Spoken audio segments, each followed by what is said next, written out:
आमिर साहब, ज़ाहिर है बहुत ज़्यादा तनकीद आज अब नज़र आ रही है। बिलावल भुट्टो ज़रदारी साहब ने बहुत ज़्यादा तनकीद की, मरियम नवाज साहिबा ने जवाब दिया। हमारे साथ प्रोग्राम में आज बिलावल साहब मौजूद थे। उन्होंने कहा कि मुझे लग तो यही रहा है कि जिस तरह पहला मरहला हुआ उसी तरीके से दूसरा मरहला होगा। नून लीग को जीतना है तो फेयर एंड स्क्वायर जीते, वरना मामला खराबी की तरफ जाते नजर आते हैं आपके ख्याल में, या फिर तीसरे मरहला गुजरेगा और दोनों एक साथ चलेंगे?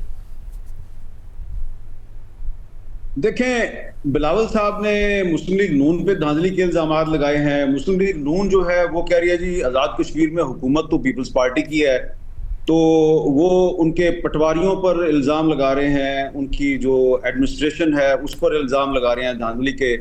तो दोनों तरफ से धांधली के इल्ज़ाम लगाए जा रहे हैं। बल्कि अब तो राना सनाउल्लाह ने यह दावा कर दिया है कि जो पीपल्स पार्टी के आज़ाद कश्मीर में प्राइम मिनिस्टर हैं फैसल मुमताज़ राठौर, वो 2 अगस्त को अपना इलेक्शन हार जाएंगे।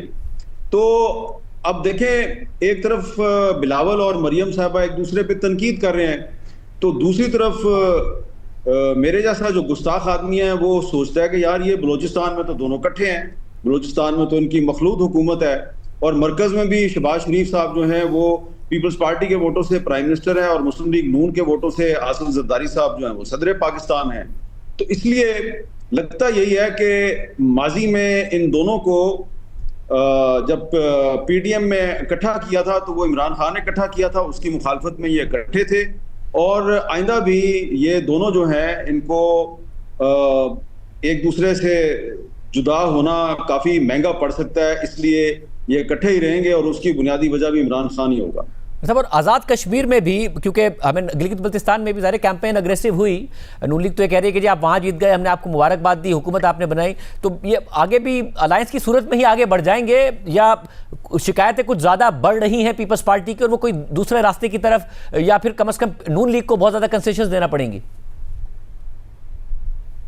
देखिए, इस वक्त सूरत हाल ये है कि नून लीग भी काफ़ी प्रेशर में है और नून लीग जो है उसने सर धड़ की बाजी लगाई हुई है। डू और डाई वाला मामला है उनके लिए, क्योंकि गिलगित बल्तिस्तान का इलेक्शन हारने के बाद अगर आज़ाद कश्मीर में भी उनको मेजॉरिटी नहीं मिलती और वो हुकूमत नहीं बना पाते, इसका मतलब यह है कि वो पब्लिक सपोर्ट खत्म हो चुकी है उनके लिए।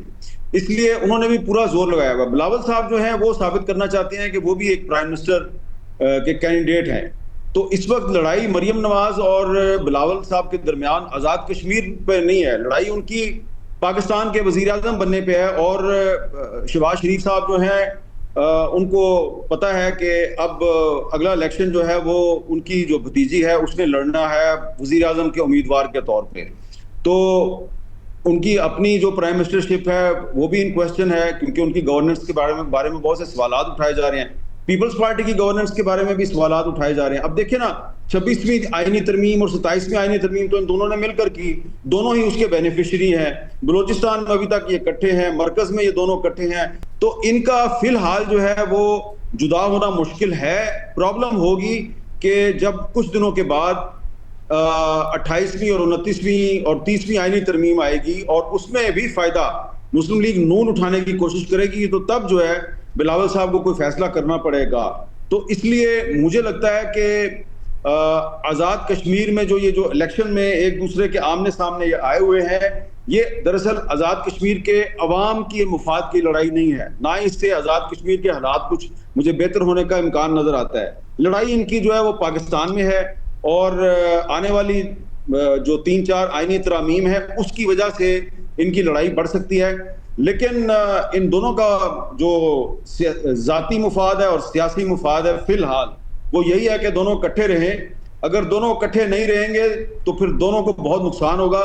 दोनों जो हैं उनमें से किसी एक ने प्राइम मिनिस्टर बनना है, लेकिन दोनों में से कोई एक भी प्राइम मिनिस्टर नहीं बन पाएगा।